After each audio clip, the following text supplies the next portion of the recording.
الرحيم إن الحمد لله نحمده ونستعينه ونستغفره ونعوذ بالله من شرور أنفسنا ومن سيئات أعمالنا من يهده الله فهو المهتد ومن يضلل فلا هادي له وأشهد أن لا إله إلا الله وحده لا شريك له وأشهد أن محمدا عبده ورسوله أما بعد فقد قال الله سبحانه وتعالى في القرآن المجيد بعد أعوذ بالله من الشيطان الرجيم بسم الله الرحمن الرحيم يا أيها الذين آمنوا اتقوا الله حق تقاته ولا تموتن إلا وأنتم مسلمون رب اشرح لي صدري ويسر لي أمري واحلل عقدة من لساني يفقهوا قولي اللهم صل وسلم على رسول الله وعلى آله وصحبه أجمعين سبحان ربك رب العزة عما يصفون وسلام على المرسلين والحمد لله رب العالمين بسم الله الرحمن الرحيم. I wanted to ask you guys a question to begin, inshallah. I want to ask you guys, what do you think makes a king? What makes a king? Just name some stuff that you think makes a king. Bravery. Okay, bravery, sure. I'm saying, like, you see a guy and you're like, okay, that's the king, right? What are the characteristics or the appearances or the things that he does or that he owns or that he shows that makes a person know that this person is a king? How can you recognize a king? Yeah. Power. Power, okay. Money. Mutual respect. Mutual respect. That's not, I mean, okay, sure, so I agree. That's what makes a good king. I'm not asking for a good king. I'm saying, what? Lots of kings in history. How did people know this was the king? Don't think abstract, very concrete answers. Yes? A crowd, sure, a posse, entourage, security, yeah. His name? Yeah, king so-and-so, right? Title, big title, king this, yeah? Leads an army. Those are military generals. Kings, usually they just stayed on their throne and watched, yes? Crown. Yeah, he said crowd. Oh, crown. Oh, crown. Is that what you said? You said crown? Oh, wow, okay, yeah, crown. Yes, crown, absolutely, yeah, big crown, fancy crown, yeah. Huh? His clothes, yeah, his clothes, definitely, like fancy, rich, fancy clothes. Yes? I'm sorry? Leadership, yeah, of course, yep. Palace.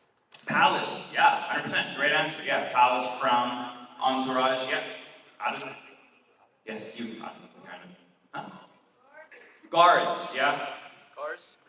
Cars, fancy cars, like fancy a ride, yeah, fancy ride, yes. He can do whatever he wants. He like needs to make an empire or something. I love that answer. Does whatever he wants. Who's going to tell him not? Who's going to tell him otherwise? He's the king. He's the king. Does whatever he wants. Yeah, 100%. We're going to take two more. Yeah. Huh? A throne. Yeah, a throne. Big fancy chair, looks like this with more jewels on it. And he sits on it and looks very important. One last. Yes. Full of himself. Arrogance. Yes, 100%. Good. He eats good food. He dresses nice. Lives in a palace. Wears a crown. That's a king. All right? Perfect.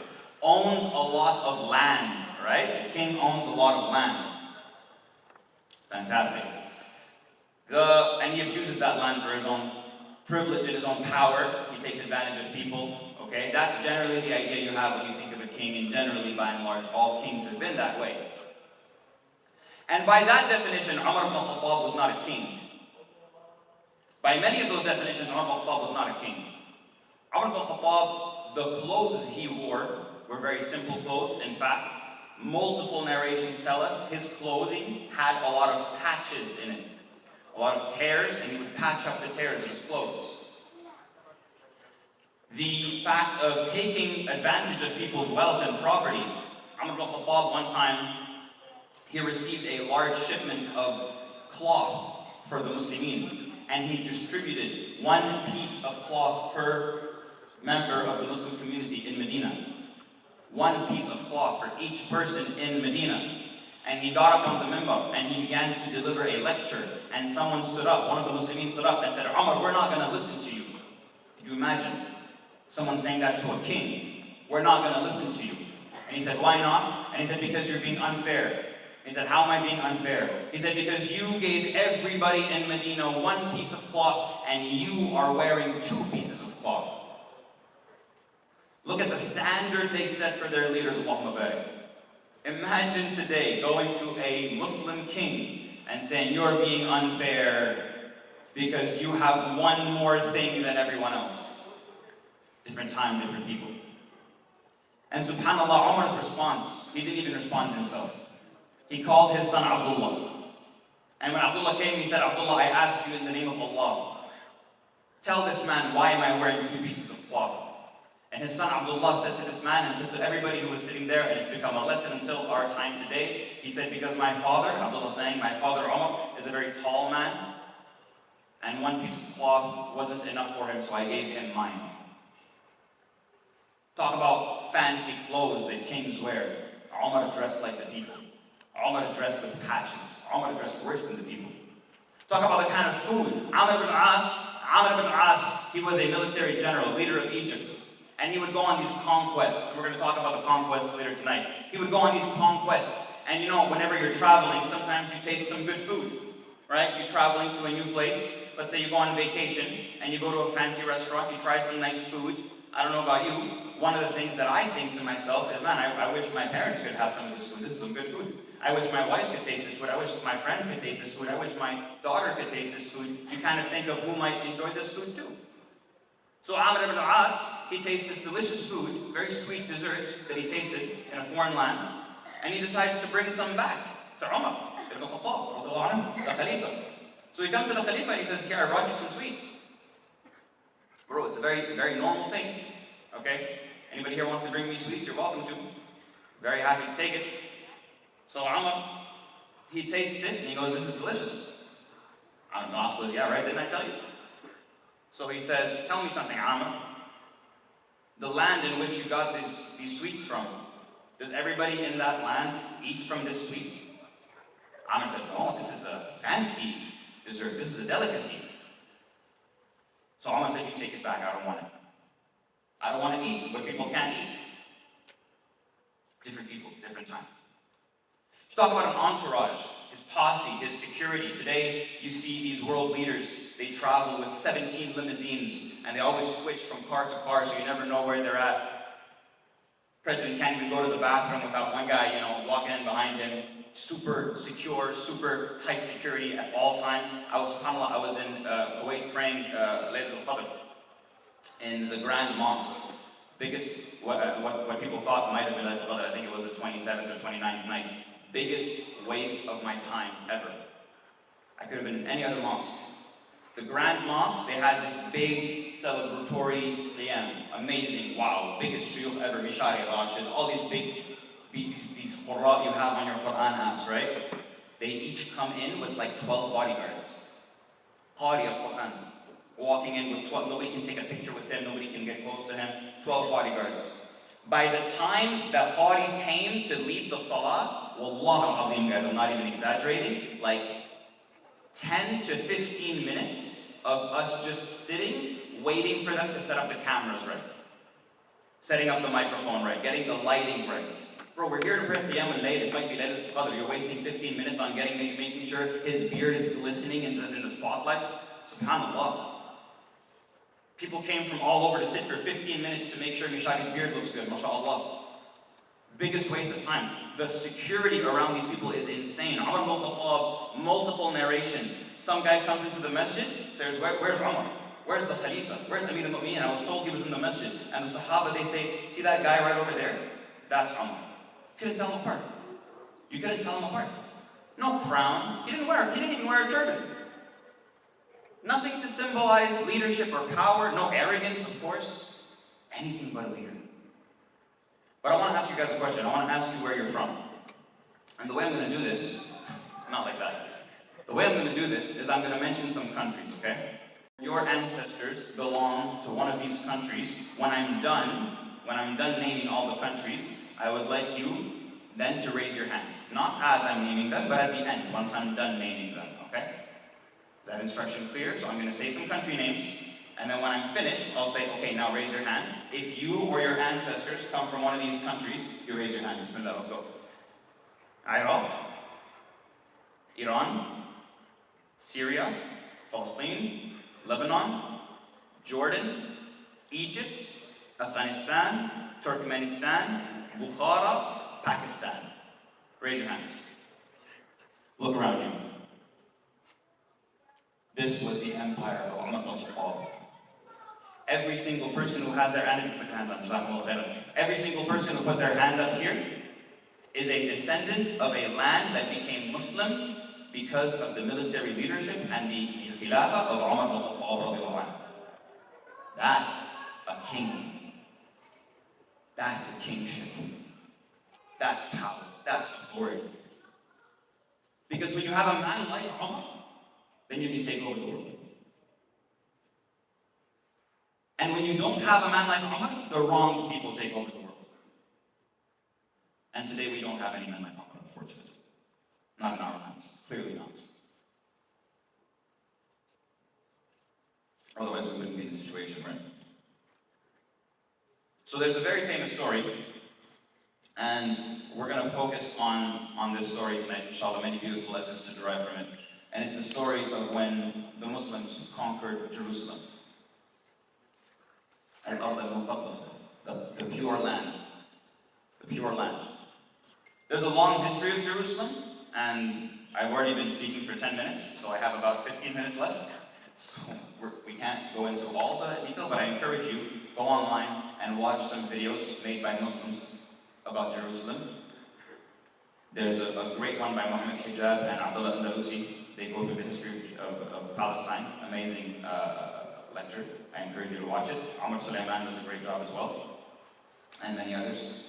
So, the story of conquering Jerusalem. And now some people, before I explain this, they might be wondering, well, how come the Muslims were conquering land? Well, isn't conquering bad?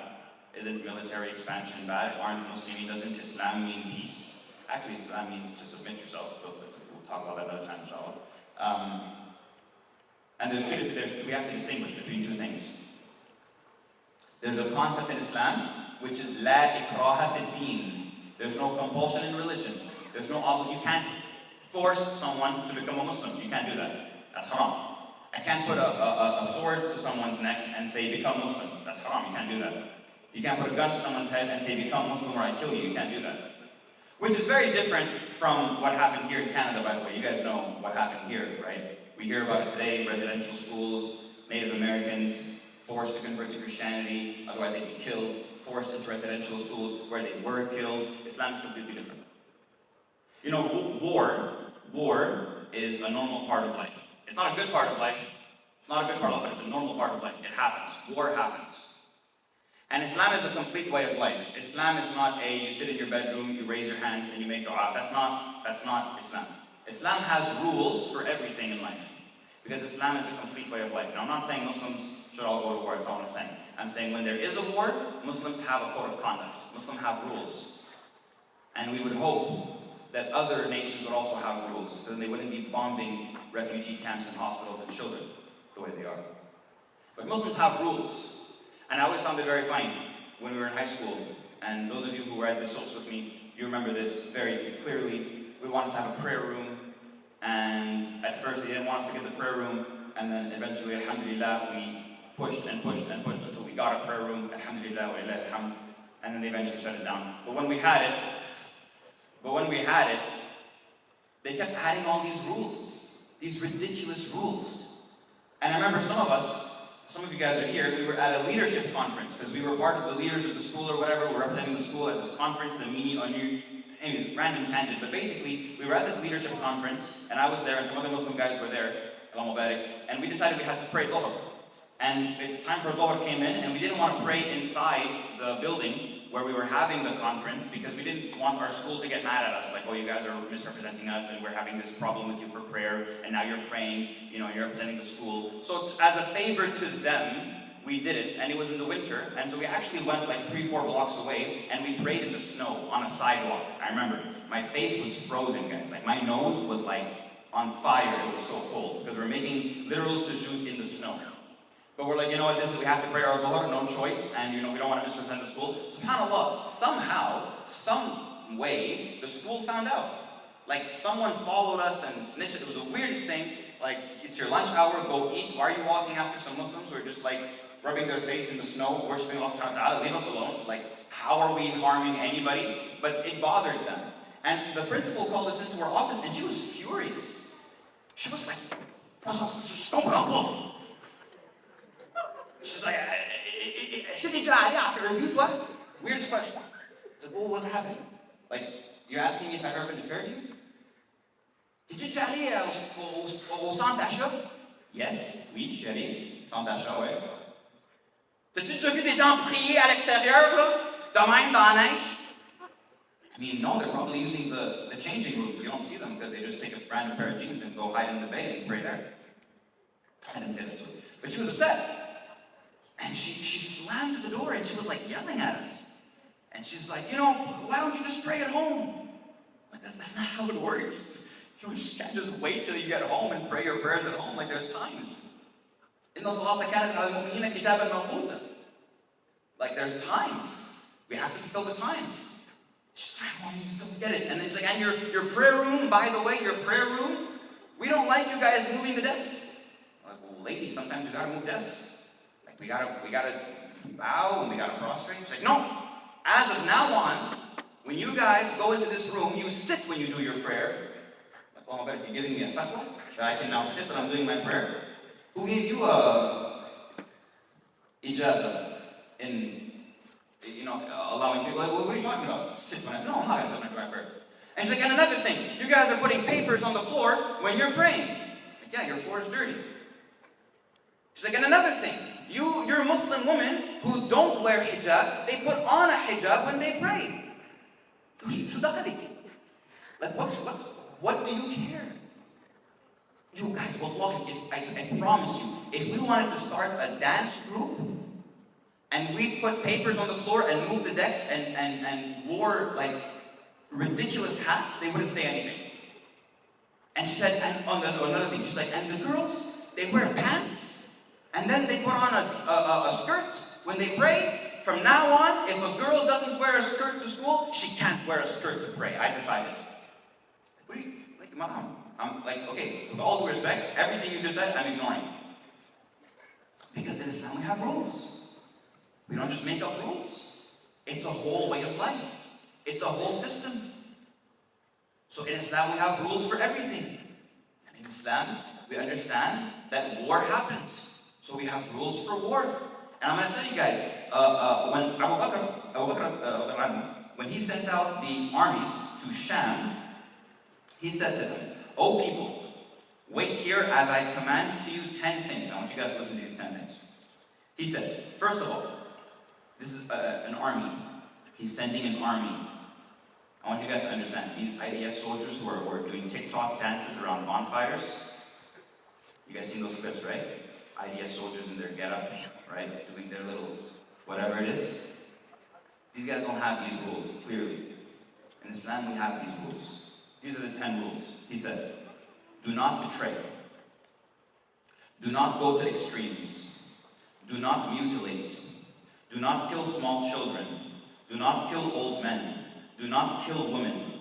Do not cut down palm trees. Do not burn palm trees. Do not cut down a tree that has fruit on it.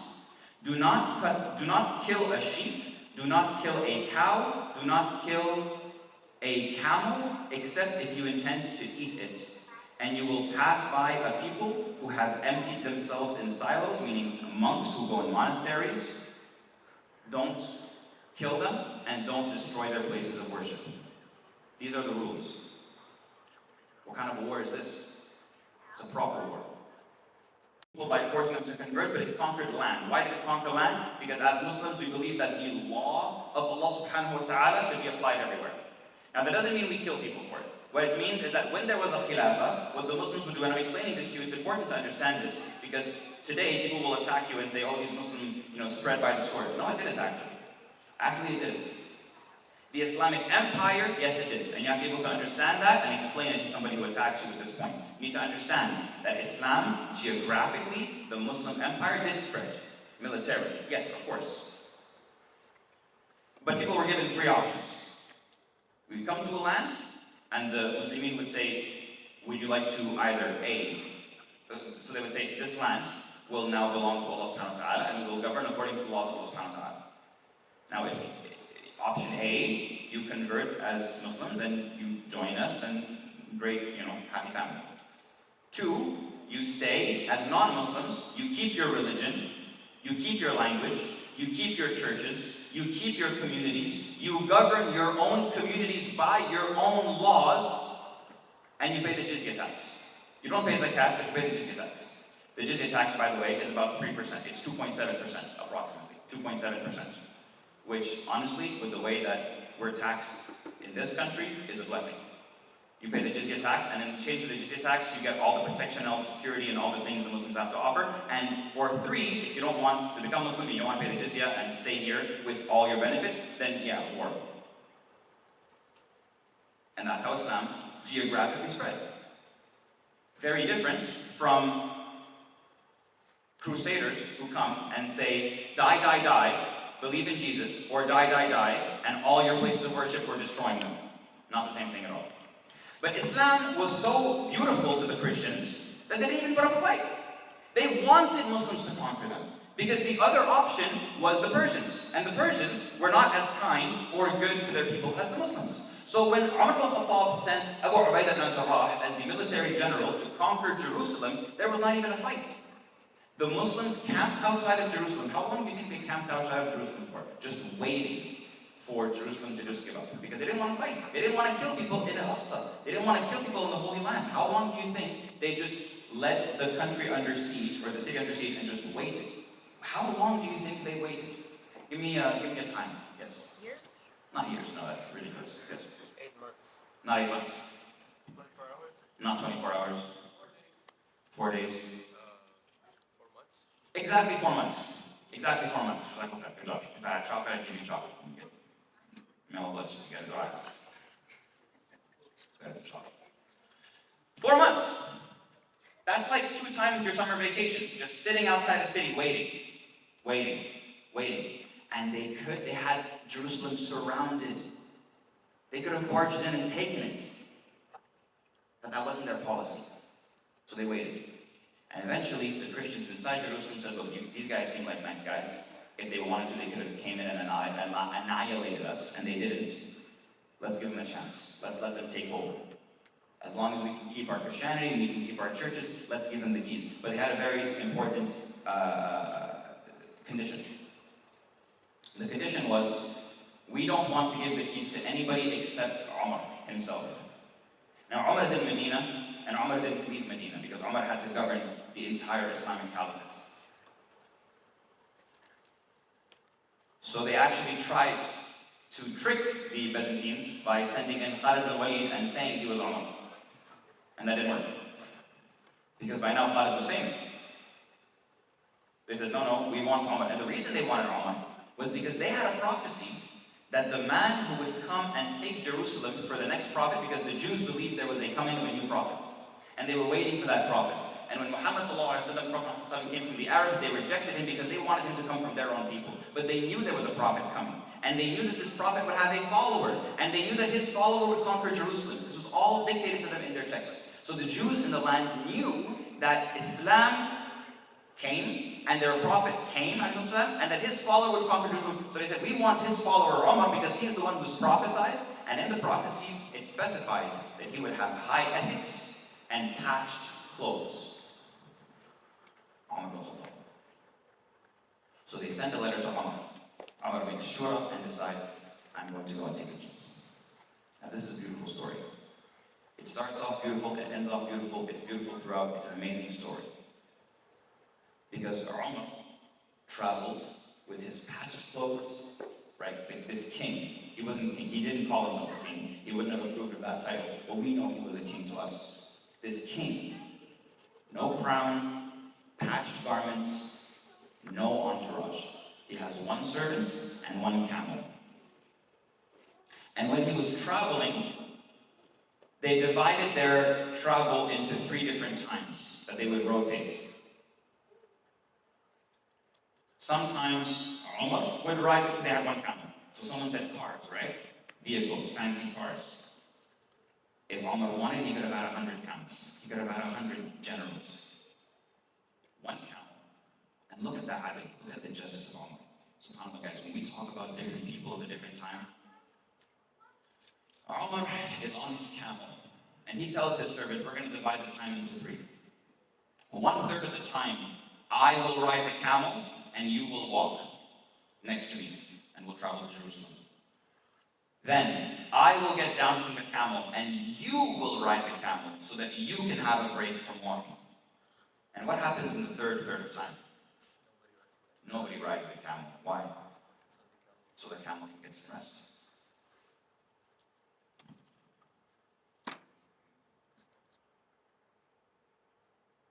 You tell me some Arab guy 1,500 years ago was worried about the feelings of a camel? Different people, different time. Today we see people getting bombed, we don't shed a tear. Omar is like miskeen camel. Let's give him a break. This was the leader we needed. It was the leader we had. It was the leader that expanded Islam to the lands that all of you come from. This was Omar. That's who we need today. That's who you need to be. That's who I need to be. He even cared for the camel. And so subhanAllah, they're traveling, and now Omar is full of mud. Because there's no expressway, there's no, on routes or Airbnbs for him to stop by and change and take a shower. They're just traveling. Simple travelers. The ruler of the entire Islamic Caliphate, the guy who beat Persia, the guy who beat the Byzantines now is taking over Jerusalem, who has not been under Muslim control since after the time of Sulaiman alayhi salam. This man, he's sharing one camel. So now he's dirty, and they approach the city. And now, this is the funniest part. Because now, he's fair, right? 1/3, 1/3, 1/3. Okay? Me, you, no one rides the camel. Now he's approaching Jerusalem, and the servant says, Omar, you get on the camel, because they're waiting for you. And Omar says, no, it's your turn. No, it's your turn. It's your turn. You go on the camel. It's not my turn.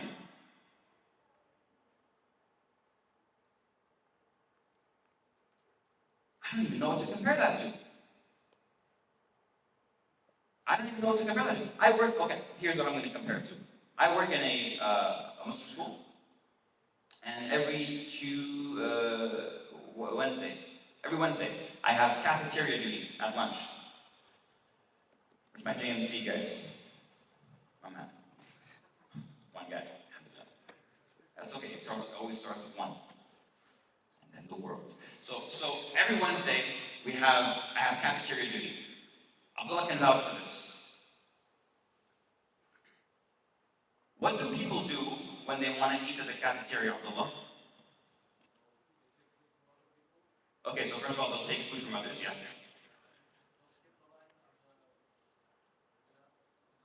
Yeah, they'll skip the line at the cantine, right? So you have like 12 dudes and girls or more who are all rushing to where they pay for the food, right? To the cafeteria lady. So she's serving food, and they all rush. Like there's no system of a lineup, there's no system of like turns. And Abdullah can vouch for this. I personally take a weapon with me, which is normally a stuffed animal or something, so I don't have to touch the sisters, because I don't want to touch, opposite gender. The boys, I'll just smack them. But the girls, I'll just gently fluff them away with the stuffed animal. Please go away, right? So you gotta manage the line. No, he was here first. And the people will say, oh, that doesn't matter. Look, I just gotta buy a cookie. Then you wait in line for your cookie. Or you can't even wait in line for a cookie. You can't wait your turn for a cookie. You're the problem with the ummah today. Straight up. What's wrong with you? Why can't you wait in line? Everyone's 5. I don't care if you're 6, 7, bro. You're not going to steal a cookie from the poor little Sec 1 kid who's been waiting for 13 minutes to get his cookie. Why are you better than him? And I'll tell them straight up, I'll give them a khutbah in the middle of the lineup. I'm like, you are not better than the other one. You both want a cookie, but I'll give a speech. Because these kids don't get it. Omar got it. No, it's fair. Fair is fair. It's your turn to ride the camel. Lord, to have leaders like this, it's like a fantasy to us today. So they approach Jerusalem, and Abu Ubaidah, he sees Omar approaching. So he goes to Omar, he approaches and says, Omar, this wasn't the deal, man. What are you doing? Let's get you a helmet. Let's get you something. Let's change your clothes. Let's do something to... Everybody's waiting. Everybody's waiting. They're expecting this king. They're expecting this leader of the entire... And keep in mind, Islam at this point was on the rise, like nothing they had ever seen before. Historically, the rise of the Islamic world is something no one's ever seen before. And They've heard these legends of Omar. Like, you're coming in here with mud on your clothes, patches, no helmet, no turban. You're not even the one writing. They're going to think your servant is Omar. And so Omar says to Abu Ubaidah, the most famous line that Omar has ever said in his seerah, that we remind ourselves until this day. He says, نحن قوم أعزنا الله بالإسلام ولئن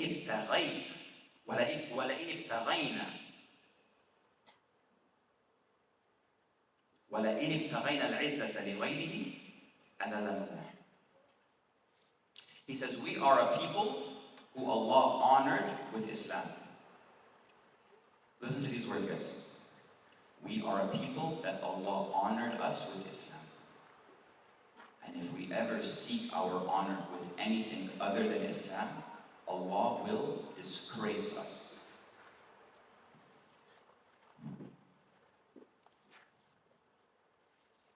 Please name me some world superpowers of today. We're going to end off in about 5 minutes, inshallah. Sorry for taking so long.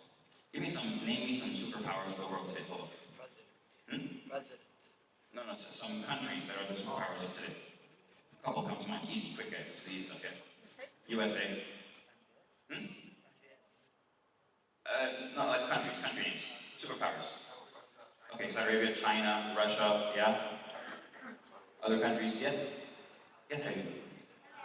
America, love it, yeah, absolutely, yes. Canada, sure. Sure, big countries, right? Big fancy countries with big guns. Great, okay, cool. Imagine tomorrow all these countries decided we're going to take over the world. And we're going to fight now to take over the world. They're all starting, World War III. We want this land. We want this land. Okay. This is what the Persians and the Byzantines were basically. We're going to take more land. We're going to take your land. We're going to fight for this. We're going to fight for this. Okay. And then imagine, I want you guys to actually imagine. Imagine tomorrow you see on the news, they're like, Russia is fighting China, is fighting USA, is fighting all these big countries. Oh my God, the world's going to end. And then I want you to imagine that Fiji, the island of Fiji, pulls up and says, no, I'm going to take over the world. Russia, China, and the US would look at Fiji like, bro, stay quiet, bro. The adults are talking. You in what army? You in what weapons? You like, what are you going to throw bamboo at us? What are you doing, Fiji? Go make water so Puff Daddy can sell some. Like, what are you doing, Fiji? That's what the Arabs were. You got Persia, you got the Byzantines. Persians took Arabs as a joke.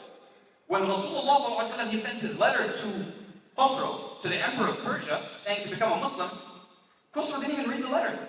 He started the letter and it said, Bismillah ar-Rahman ar-Rahim. He didn't even get past that. He said, Bismillah, does he have a Lord besides me? Do these Arabs have a leader besides me? Khosrow thought he owned the Arabs. It was a joke to them. But they fell. The entire Persian Empire fell to the Muslims in 1 year. In 1 year, the entire Persian Empire fell to the Muslims. We were Fiji. But Allah honored us. And look today. You think about, the land never sets on the British Empire. You ever heard that? At one time, the British Empire, the sun never sets on it. Everything, there was so much British land on earth that no matter where the sun was, it was touching some British land. How much does Britain own today?